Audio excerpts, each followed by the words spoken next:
learning opportunities. So we'll start with Ted Hope. Well, I want to thank all of you for coming out.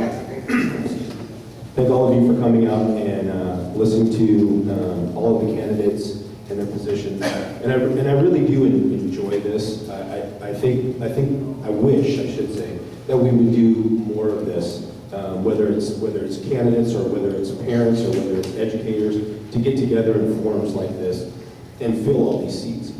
I see the outcome of it. I talk to students that come out of districts, as my position is in RCC, and students really do want to learn. They really, whether they're millennials or not, my son, sometimes I feel like I'm talking to a wall.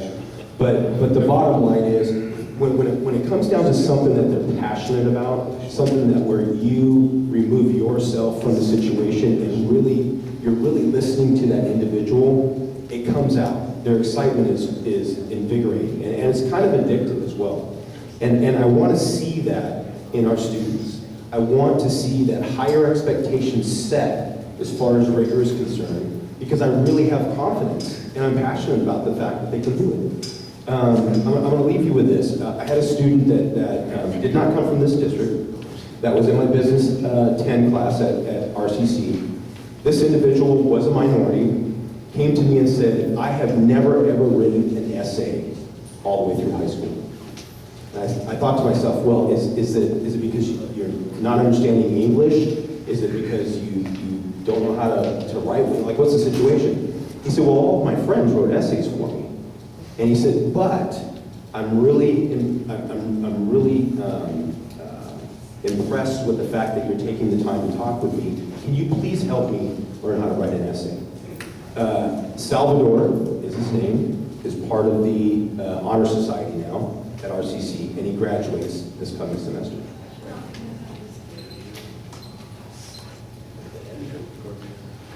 Oh, I'm sorry. Well, again, thanks for coming out and for your passion and care about our schools. I could throw out all the metrics that I want, tell you how our district improved, and tell you to vote for me based on all that, but really, I want to really end with a story and tell you why I ran for the board and why it's been gratifying for me. I was on Poly's campus a few months back, and I was walking to see my daughter for some reason, and I heard behind me, hey, Mrs. Dawson.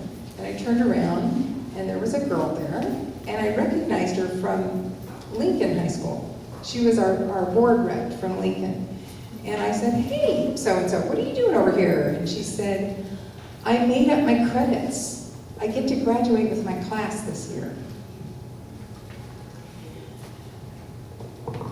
You can do everything you want for a kid.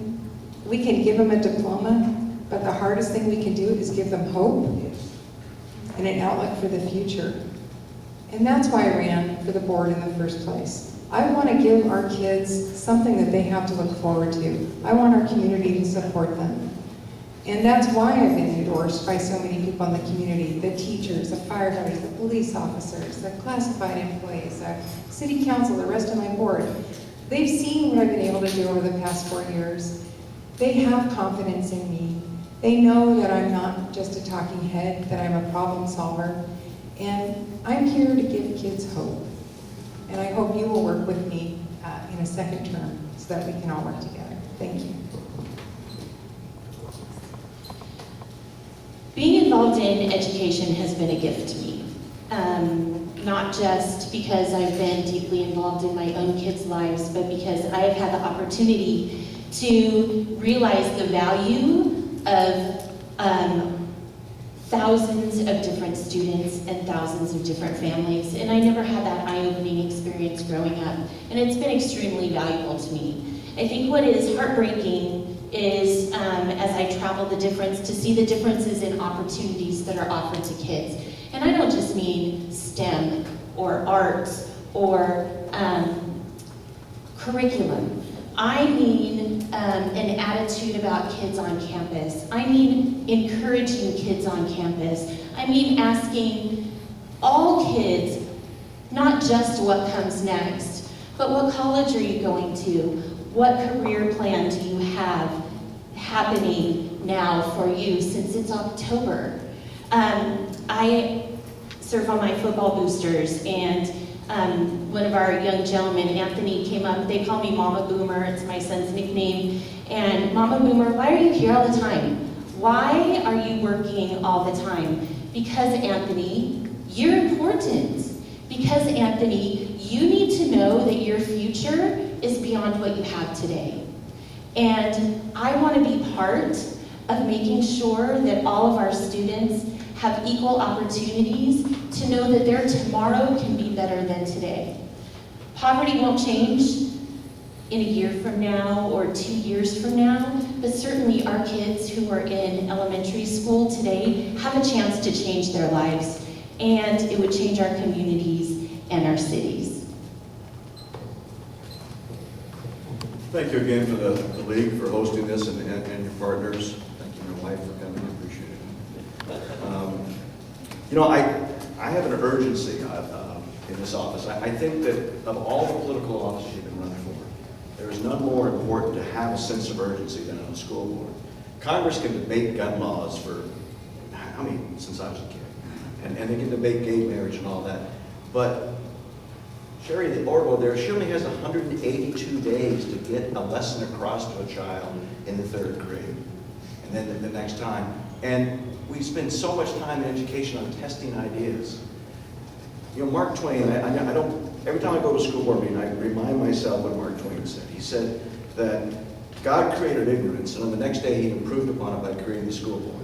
And I try to remember that, because when I walked into that first school board meeting 8 years ago nearly, there was an awful lot of ignorance there, and it was on purpose. It was a school board that was insular, a school board that didn't care about its unions, didn't work with them, didn't go to the newspaper, had terrible relationships with City Hall, had no relationship with UCR and RCC, and it was because of their insular feeling. And I have fought to change that. I have fought to bring dual immersion, because just like my Mr. Holt, I don't have a teaching credential. But I am surrounded by teachers. I have 2,000 teachers to call upon. This job that we're asking you to vote for us for is not about teaching. It's about leadership. And I believe that I have shown that as your school board member. I've been a transformative member. And if you re-elect me to this office, I will continue in that mode, because Riverside deserves the very best, and I believe our best days are ahead of us. And I commend both Mr. Ramirez and Mr. Holt for running for this office, because it is the most important transformative office we can have to make Riverside a better place. There's never been a community that had a poor school district and was rich.